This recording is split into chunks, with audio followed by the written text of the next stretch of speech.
Mike Tyson was asked this week about what he wants his legacy to be. And he said, what legacy? Legacy is just another word for ego. When you're dead, you're dead. Who cares? Who cares what's going to happen after that? You're not alive.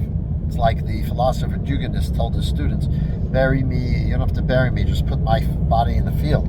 They said, well, the birds are going to eat you. He said, so put me with a stick so I could beat them away. And they said, yeah, but you're dead. You can't do that. He says, that's right, I'm dead, so who cares? Same idea. What's the Jewish viewpoint? We know it's extremely important in Judaism to be buried, not to be cremated, and to be buried in a Jewish cemetery in a Jewish way. To the extent, listen to this story. There's a fellow who was a boy at the Holocaust. His mother was killed by the Nazis, and he and his father hid in a home of a non-Jewish woman. And to create the right story, his father told everyone that they were married. And as a matter of fact, they started living like they were married. And he has a brother, who was of course not Jewish, from them. After the war, they all survived. They came to America. And he moved to Israel and continued life as a religious Jew in Israel. His father, however, lived in America, became quite wealthy, had this non-Jewish kid, and didn't really live a very Jewish life.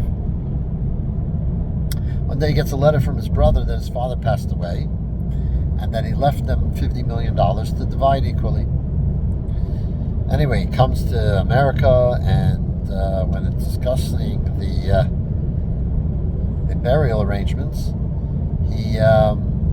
his brother says he wants to bury him in the non-Jewish cemetery where his mother was buried. He says, the fellow says, no, he's Jewish, he has to be buried with Jews in a Jewish cemetery. And he says, I'll give you $50,000 if you bury her in the Jewish cemetery. He says, you know what? I'll agree to bury in the Jewish cemetery for your part in the inheritance, $25 million. So he asked his rabbi what to do. The rabbi said that the inheritance doesn't pass over to you until after the burial. In other words, the estate of a deceased belongs to the deceased before those who inherited are allowed to take any of it. Hence, you have to forgo the 25 million so that he comes to Jewish burial. That is how important having a Jewish burial is. And we get this from this week's Torah portion. This week's portion we read how Avram comes to Hebron to buy the cave of the patriarchs to have a place to bury his wife Sarah. Now in the discussion between Avram and the people of the Hittites, there's an interesting distinction in language and a kind of this discussion back and forth. Avram basically wants achuzas kever. Achuzas kever means an estate for burial. The Hittite says you could bury her wherever you know, at all our burial sites. The Malbim explains it like this: the Hittites saw burial not so much for the dead, but for the living. In other words, so that the body does not decompose in front of everybody, does not create a terrible odor in front of everybody, so you bury it in the ground. But as soon as it decomposes, and you could open up the grave and bury this next person there. That's what they said. They bury your wife like everybody else. Just take the required amount for burial and bury her.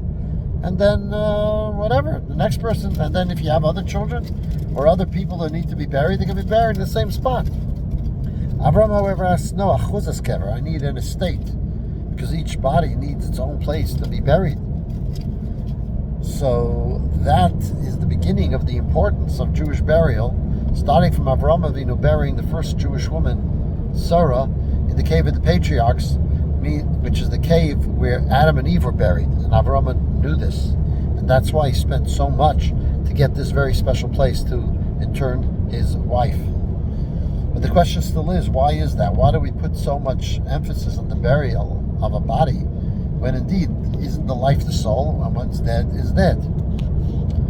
The Talmud tells us that Cleopatra asked Rabbi Meir, do you guys believe at the resurrection of the dead, will they come back with clothes or without clothes? So Rabbi Meir says, at the resurrection of the dead, just like a kernel of wheat, you place it in the ground naked, but it sprouts with garments around it.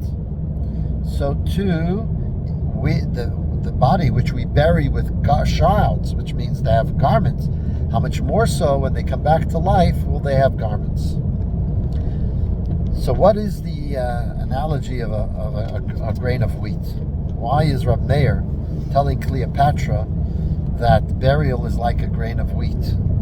So the answer is, just like a grain of wheat does not compare to what grows from it, so too when you bury someone in the ground, it's ultimately going to come back with far greater beauty and greatness than ever before. And the reason for this is because the body is the utensil, so to speak, used for the mitzvahs, for doing so much kindness and goodness in this world.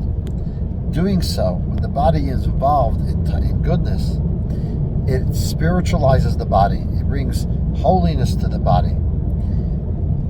And therefore, that holiness doesn't leave.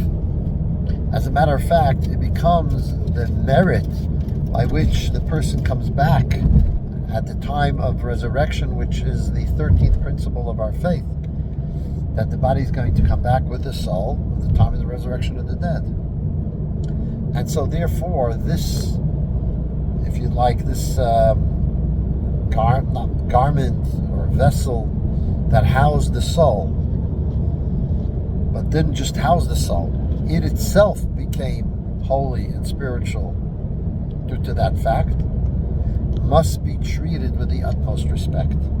That is why we place so much emphasis on not cremating, because by doing so, when we cremate, heaven forbid, it loses everything gets lost from it. All that's left is ashes, and all the spiritual value that's in the body is gone.